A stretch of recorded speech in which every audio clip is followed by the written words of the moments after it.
나누도록 하겠습니다.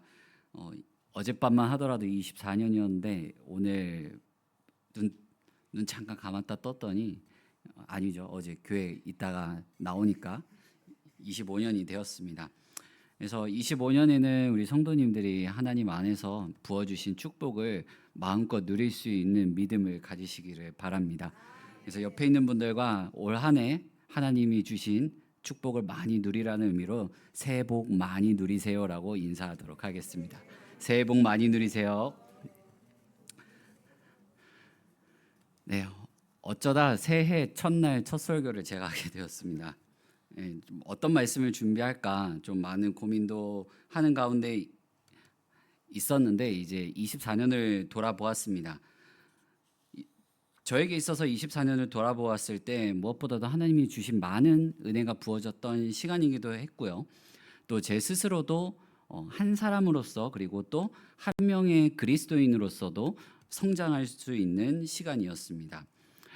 우리 성도님들에게도 24년이 또 믿음으로써 또 그리스도의 장성한 분량까지 성장하는 한 해가 되기를 바라고 또 그 성장이 멈추지 않았으면 좋겠습니다. 저의 키의 성장은 멈췄지만 믿음의 성장은 주님 품에 안기는 그날까지 계속되리라 믿어 의심치 않습니다. 우리는 앞으로 계속해서 성장하고 나아가는 자들입니다. 그리고 이 성장하기 위해서 끝없는 노력과 싸움을 해야 하는 자들입니다.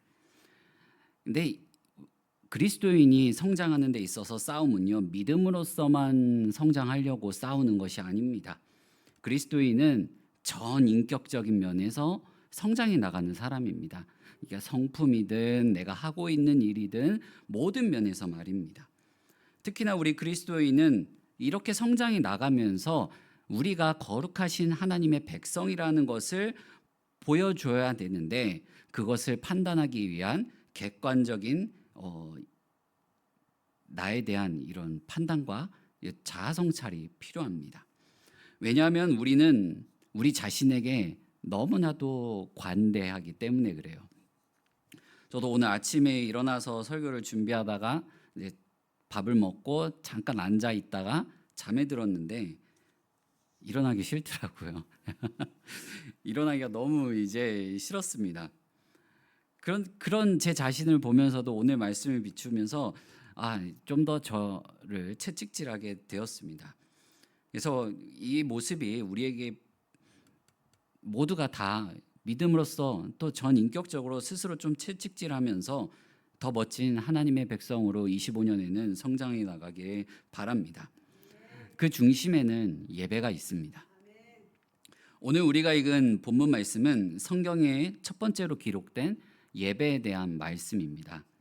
그리고 성경에서 첫 번째로 이 예배와 예배에 참여하고 있는 예배자에 대해서 구체적으로 설명하고 있는 말씀입니다.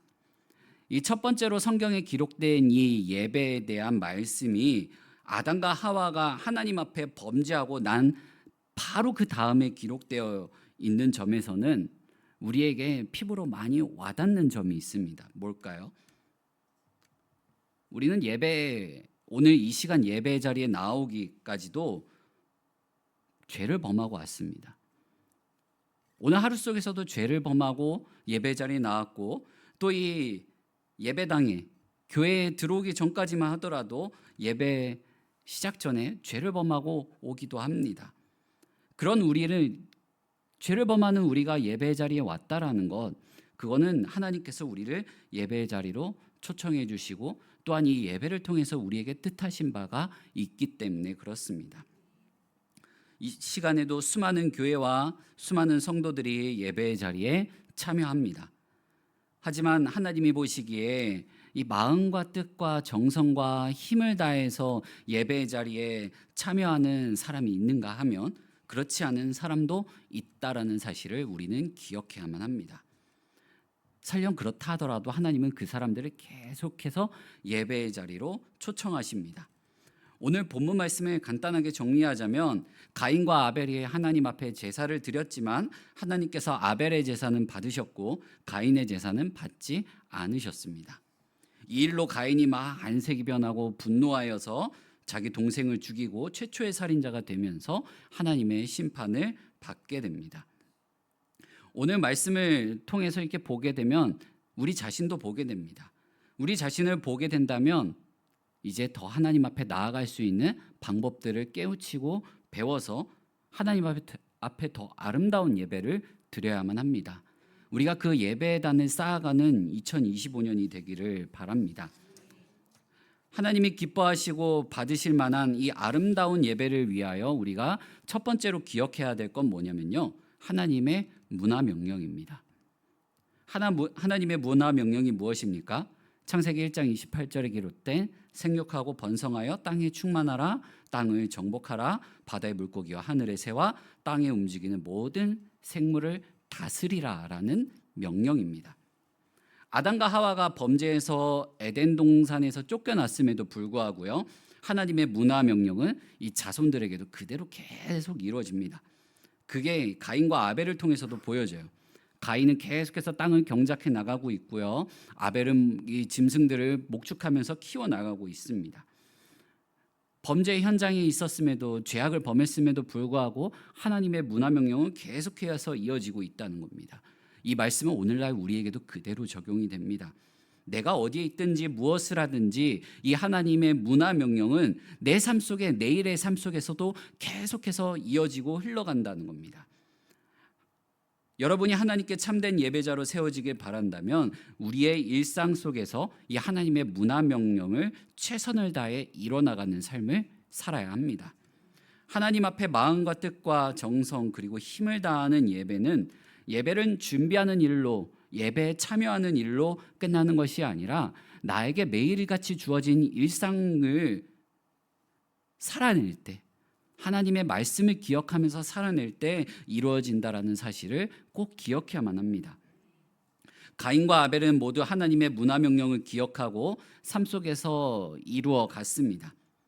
근데 이 두 사람에게는 크나큰 차이점이 있습니다. 그게 뭐냐면 이 하나님의 문화 명령에 임하는 자세가 달랐다라는 겁니다. 가인은 자신이 평소 일구던 땅의 소산물 중 일부를 하나님 앞에 가져와서 제사를 지낸다면, 아벨은 평상시 자기가 치던 이 짐승들 중에, 특히나 이 양 중에서 하나님께 어떻게 제사를 드려야 할까 항상 고민하던 사람이었습니다. 그 말은 뭐냐면 내가 예배 자리에 나아갈 때 어떻게 예배 자리에 나아가야 할까, 이것을 평상시에 항상 고민했다라는 겁니다. 제가 기르는 이 양을 보면서 저것들로 어떻게 하나님께 기쁘게 예배를 드릴 수 있을까, 저 중에 뭐가 하나님께서 받으실 만한 것일까 항상 고민하고, 또 하나님께 최고의 것을 올려드리기 위해 그 양들을 최선을 다해서 돌봤던 겁니다. 자신의 최선 중 최고를 드린 것입니다. 우리 3절에서 4절 말씀을 읽어보겠습니다.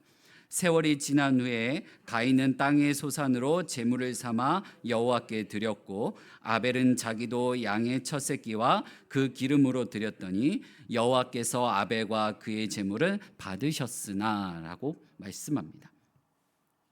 여기서 우리는 하나님께서 받으실 만한 아름다운 예배를 위한 두 번째 자세를 볼 수가 있습니다.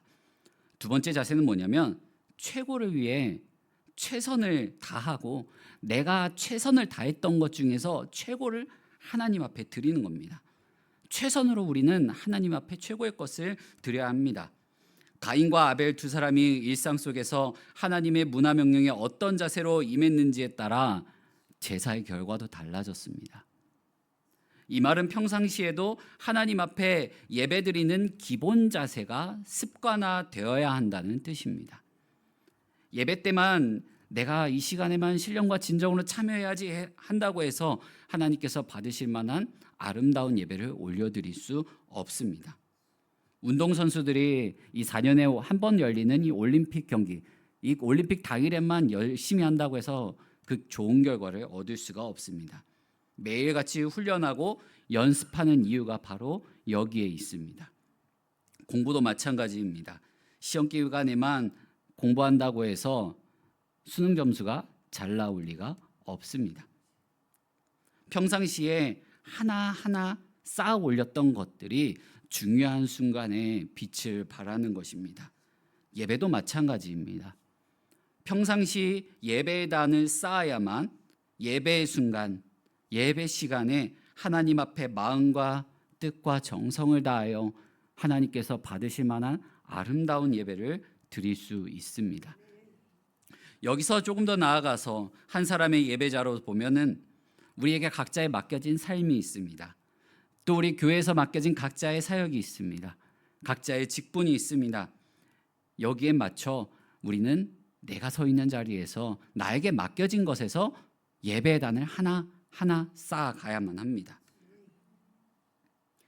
근데 그 책임이 결코 가볍지 않다는 사실을 우리는 기억해야 합니다. 가인은 책임을 다하지 않았습니다. 그 책임을 가볍게 여겼습니다. 그래서 제사 자리에 그냥 시간이 됐으니까, 때가 됐으니까 나와서 드린 명목상의 예배를 드렸습니다. 하지만 아벨은 그렇지 않았습니다. 온 전심을 다하여 평상시에 그 예배를 준비한 것입니다. 내가 누군가에게 최고의 것을 주고 싶다면 최선의 노력을 해야 합니다. 부모의 마음이 아마 이럴 것입니다. 자녀에게 어찌했던 간에 나에게 주어진 것 안에서 최고의 것을 주기 위해 최선을 다하며 살아가는 것과 마찬가지로 말입니다. 우리는 그리스도인으로서 또 거룩한 하나님 나라의 백성으로서 이 책임을 짊어지고 예배의 자리에 나와야 합니다. 책임을 다하기 위해서는 최선을 다해야만 합니다. 최선을 다하지 않는 책임은 무책임한 것입니다. 우리에게는 충분히 그럴 능력이 있습니다. 또 그런 달란트가 있습니다. 그렇기 때문에 하나님께서도 가인에게 그와 같이 말씀하셨고 오늘날까지도 이 성경 속의 말씀이 우리 귀에 들리도록 하셨습니다. 우리가 하나님 앞에 참된 예배를 드리기 위해 기억해야 할 세 번째는 뭐냐면 다스리는 자세입니다.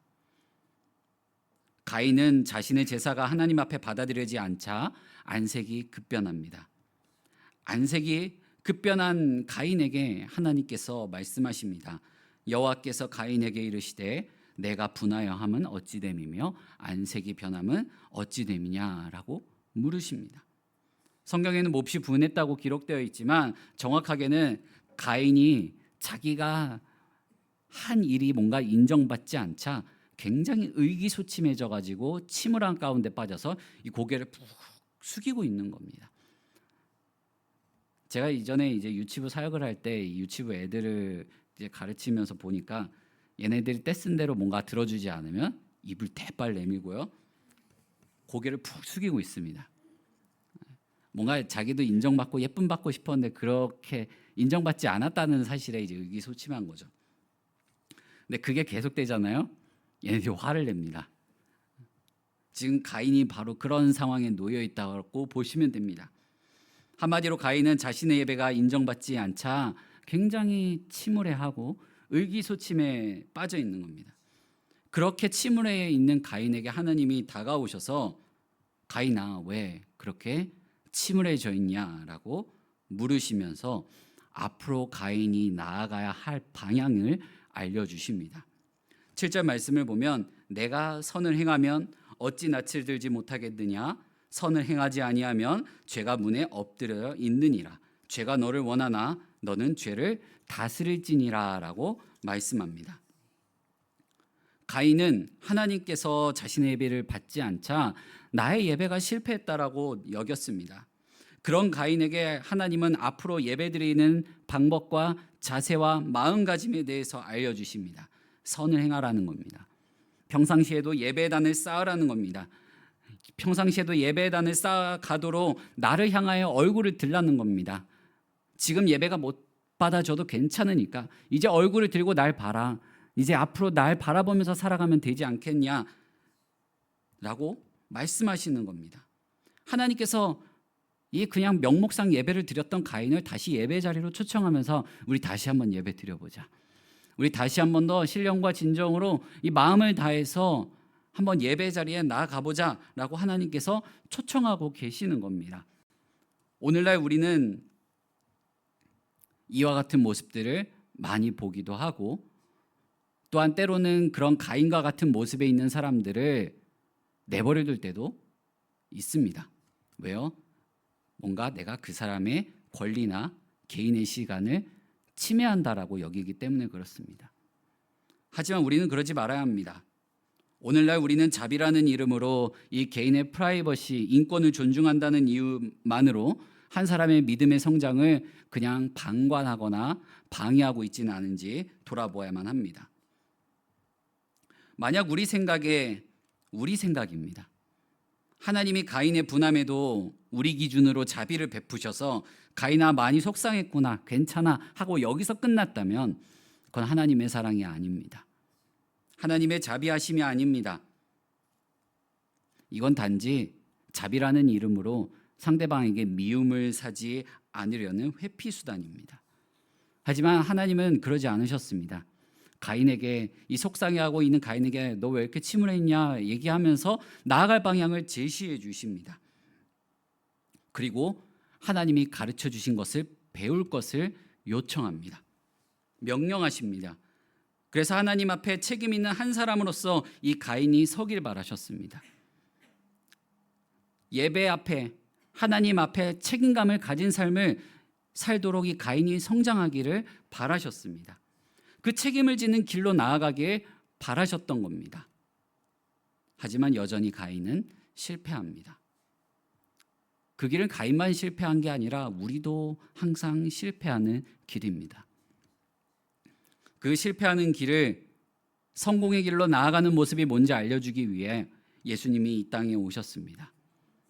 예수님이 이 땅에 오셔서 보여주신 그 길이 뭐냐면 십자가의 길입니다. 우리는 그 십자가의 길을 따라가는 사람들입니다. 그 십자가의 길을 따라가는 동안에 하나님께서 가인을 통하여 오늘날 우리에게 알려주시는 실천사항이 있습니다. 그게 뭐냐면 다스리라는 겁니다. 뭘 다스리라는 걸까요? 마음, 내 감정을 다스리라는 겁니다. 지금 가인이 느끼고 있는 이 침울한 감정, 의기소침한 마음, 이 부정적인 감정을 다스리라고 하나님께서 말씀해 주십니다. 부정적인 감정을 다스리지 못하면 죄가 틈타서 들어오기에 너무나도 취약한 상태로 변해버립니다. 왜냐하면 이 죄라고 하는 것은 호시탐탐 우리 마음의 문에 엎드려져서 조금만 틈만 보이면 그 틈을 비집고 들어오려고 하기 때문에 그렇습니다. 하지만 가인은 그 길을 가길 원치 않았습니다. 어쩌면 힘든 길일 수도 있습니다. 성경에서 말하는 예수님이 말하는 좁은 문입니다. 그 좁은 문으로 가지 않자 그 결과는 굉장한 파괴적인 모습으로 나타났습니다. 뭡니까? 가인은 자신의 온 감정, 이 부정적인 감정을 아벨에게 쏟아냅니다. 그래서 죽입니다. 내 감정을 다스리지 못하면 나만 망가지는 게 아닙니다. 주변 사람과 환경에도 악영향을 끼치게 됩니다. 그래서 그리스도인은 감정이 태도가 되어서는 안 됩니다. 내가 부정적인 마음이 든다고 해서 이것을 다른 사람에게 표현해서도 안 되고 드러내지 않으려고 많은 노력을 기울여야 합니다. 차라리 그 자리를 피하는 게 좋습니다.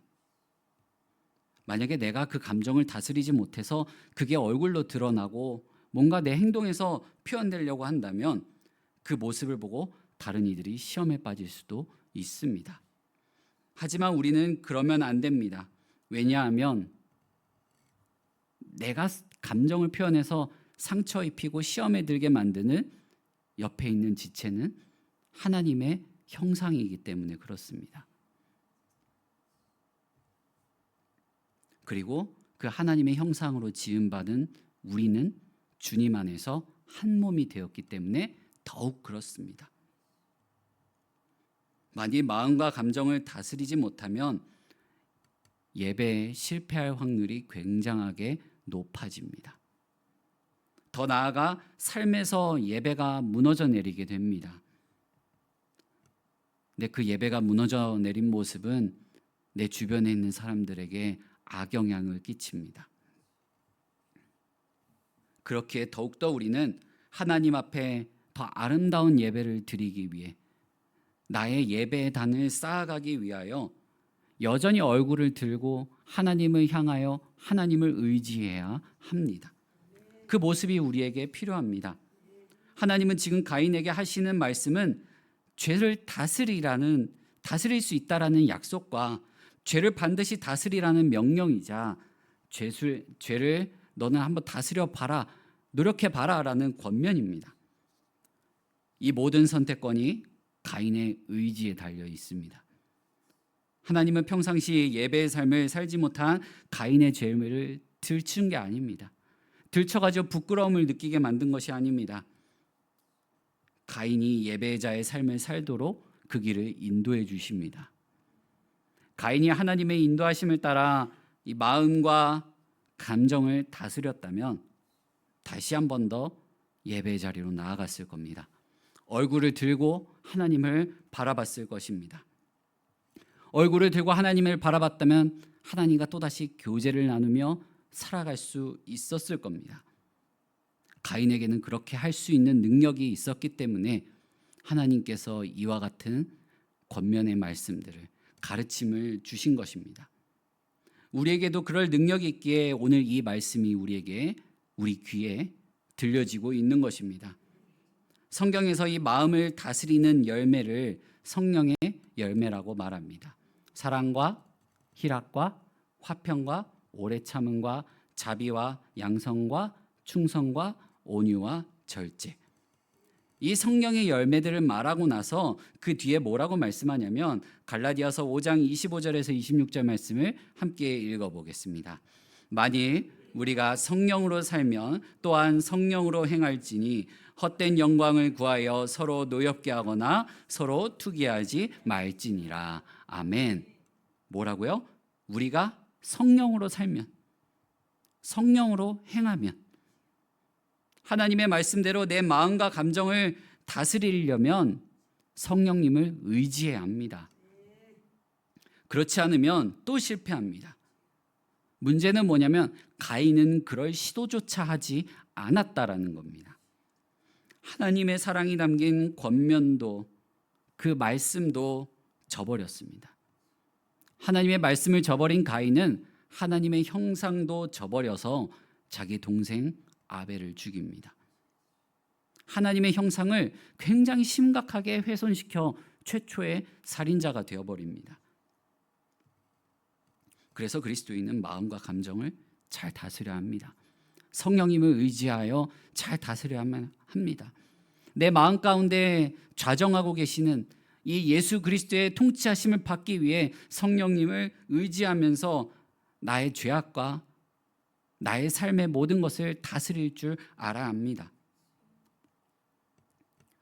그렇게 우리는 예배를 무너뜨리지 말고 세워나가는 자들이 되어야 합니다. 나의 예배만 세우는 게 아니라 내 옆에 있는 지체들의 예배, 그리고 우리가 함께 드리는 모든 공동체의 예배를 같이 세워나가야 합니다. 그러기 위해서 네 번째로 인정하는 자세가 필요합니다. 성경 속 모든 인물들은 나라고 빗대어서 보시면 됩니다.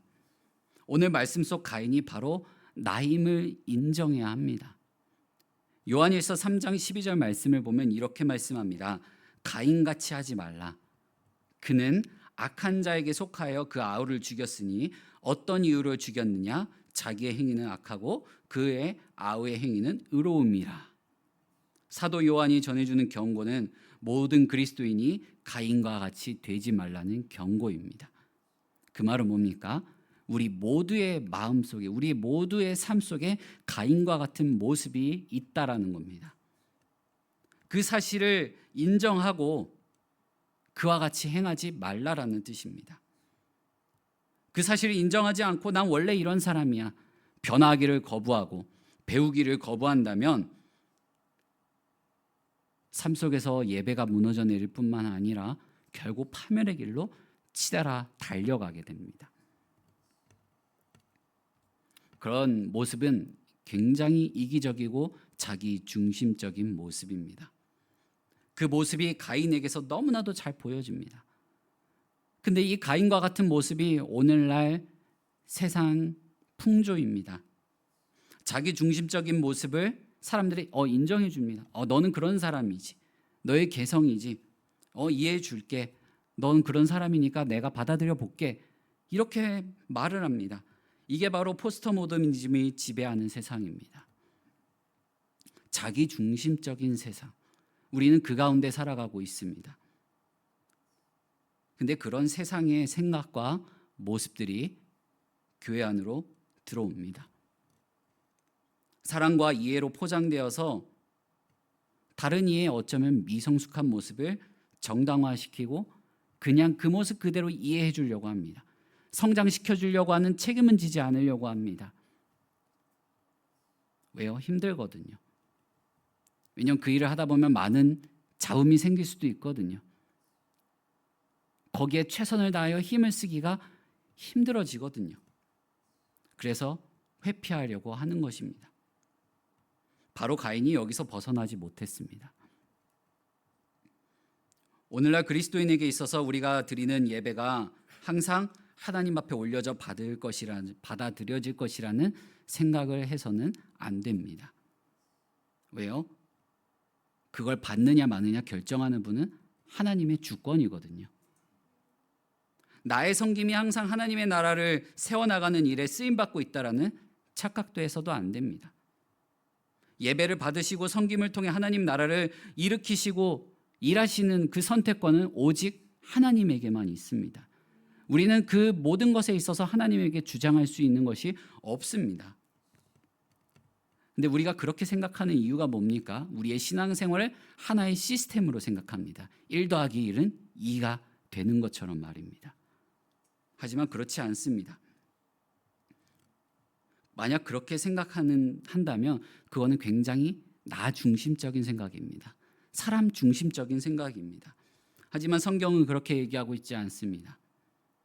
가인은 자기 중심적인 예배를 드렸고 예배를 받으시는 하나님의 주권도 자기 중심적으로 생각했습니다. 그래서 자기 마음도 감정도 다스리지 못하고 자기 마음대로 행해버린 겁니다. 그래서 악을 행했습니다. 거기서 멈춘 것도 아닙니다. 자기가 행한 악에 대하여 하나님의 심판을 받았음에도 불구하고 자기 기준은 이게 너무 과하다 생각하니까 하나님에게 대꾸합니다. 너무 과합니다. 내 짐을 지기가 너무 힘듭니다. 자기 입장만 내세웁니다. 이 모습이 바로 우리에게 있다는 겁니다. 가인의 모습이 우리에게 있다는 겁니다. 우리는 우리 안에 가인이 있다라는 사실을 인정해야 합니다. 인정해야 합니다. 우리는 자기 만족의 길을 나아가는 사람들이 아닙니다. 그리스도인은 그런 사람들이 아닙니다. 문화 명령에서도 봤듯이 그리스도인은 정복자입니다. 땅을 충만하게 하는 자들입니다. 그 땅을 충만하게 하고 정복하기 위해서는 뭐 해야 되냐면 모험을 떠나야 됩니다. 떠날 수 있는 용기가 필요합니다. 그 길을 나서기 위해서는 큰 책임감이 필요합니다. 우리는 매일매일의 삶이 그 큰 책임감을 짊어지고 모험을 떠나요 내일에 있을 나의 하루를 정복해가는 사람들입니다. 이게 바로 십자가의 길입니다. 십자가의 길은 죄와 사망을 정복하고 모든 사람들을 생명으로 충만하게 만들기 위해 그 책임감을 안고 이 땅 가운데 오신 하나님이 보여주신 길입니다. 우리는 그 길을 따라가는 자들입니다. 그 길을 예수님께서 개척하셨습니다. 정복하셨습니다. 우리는 그분의 가르침을 따라 나아가기만 하면 됩니다. 더 이상 우리는 나약한 가운데 타협하는 믿음이 아니라 야성을 가진 진취적인 믿음을 가지고 나아가야 합니다. 지금 미국에서 굉장한 미국 기독교 안에서 굉장히 재밌는 현상이 일어나고 있다고 합니다.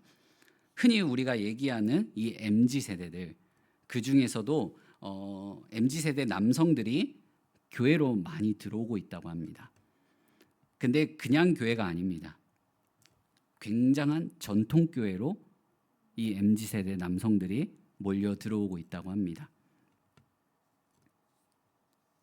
오늘날 우리 한국교회 같은 경우는 목회자 설교에 많이 의존하는 그런 경향이 있습니다. 이건 분명히 맞습니다. 말씀이 굉장히 중요합니다.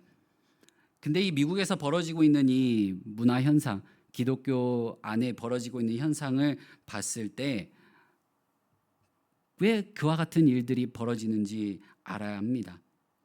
오늘날 미국의 수많은 젊은 남성들이 교회로, 이 전통교회로 몰려드는 이유가 뭐냐면 자기들이 이 세상을 바라보니까 이 시대가 책임 없는 쾌락과 사랑과 이해를 둔갑한 무질서한 사회와 또한 거기에 물들어가고 있는 교회에 더 이상 순응하지 않겠다라는 겁니다.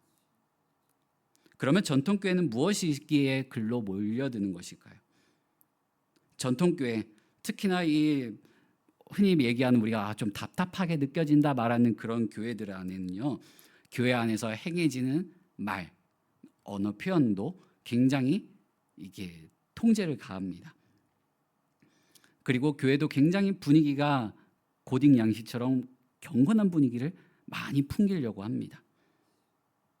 그리고 교회 안에서 보여지는 모든 들어가는 입구, 드려지는 예배, 순서, 성도들의 복장 이런 모든 면에서 보여지는 것들이 하나님의 거룩함과 뭔가 질서를 느낄 수 있도록 한다는 겁니다.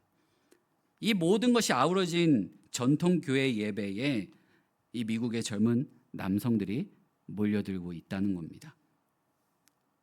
지금 말씀드린 이 현상의 모습들, 그거를 막 의식주의라고 말할 수도 있습니다. 그렇게 느껴질 수도 있습니다. 때로는 그게 본질보다 뭐가 중요하냐라고 말할 수도 있습니다. 근데 저는 말씀드리고 싶습니다. 중요합니다. 하나님은 마음의 중심을 보신다고 말씀하셨지만 가인과 아벨의 제사에서 그들의 마음의 중심을 제물로 보셨습니다. 가인과 아벨이 예배 가운데 나오는 이 마음의 중심이 그들의 제물을 통하여 드러났다라는 겁니다. 하나님은 두 사람의 마음의 중심을 보셨고 제물도 살피셨습니다. 그래서 성경에 가인과 아벨이 드린 제물이 기록되어 있는 이유가 여기에 있습니다. 이것은 마음의 중심에 자리 잡은 영의 예배가 겉으로 드러난다는 것입니다.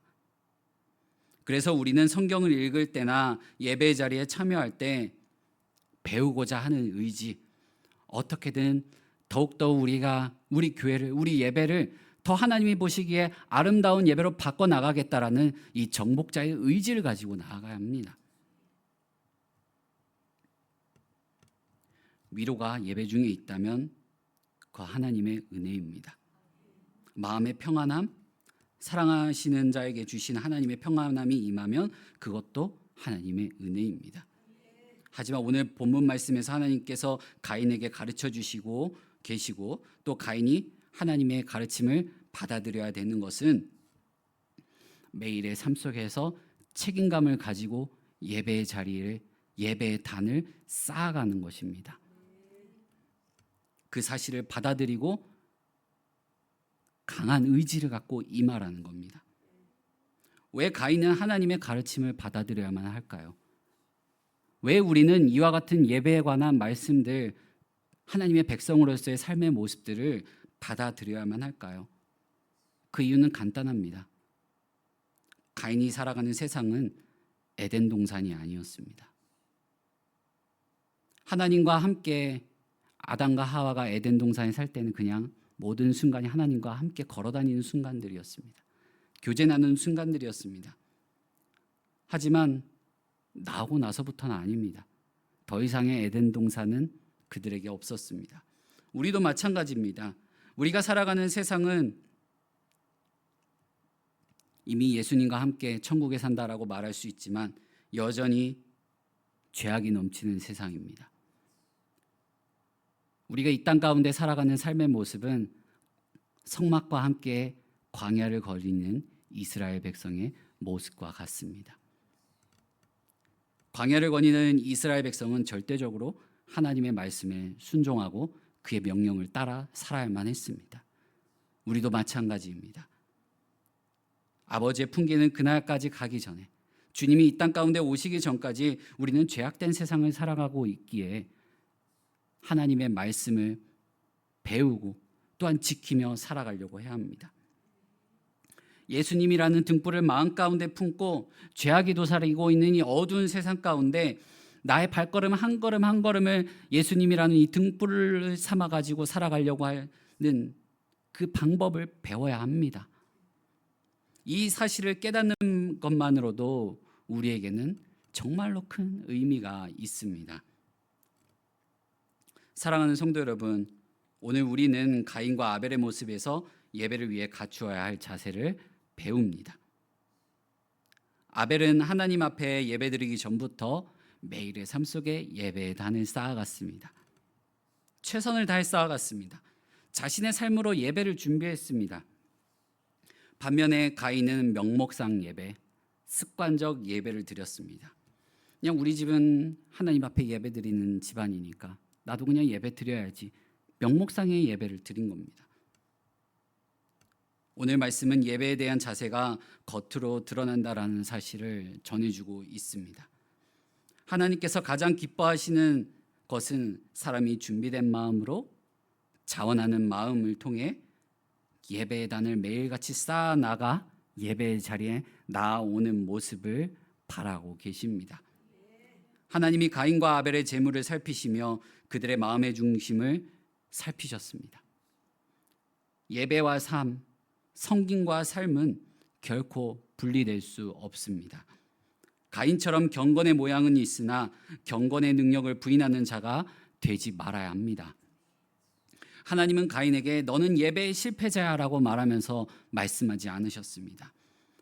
이처럼 우리에게도 너는 죄인이야 라고 말씀하시면서 죄악 가운데 내버려 두시지 않으십니다.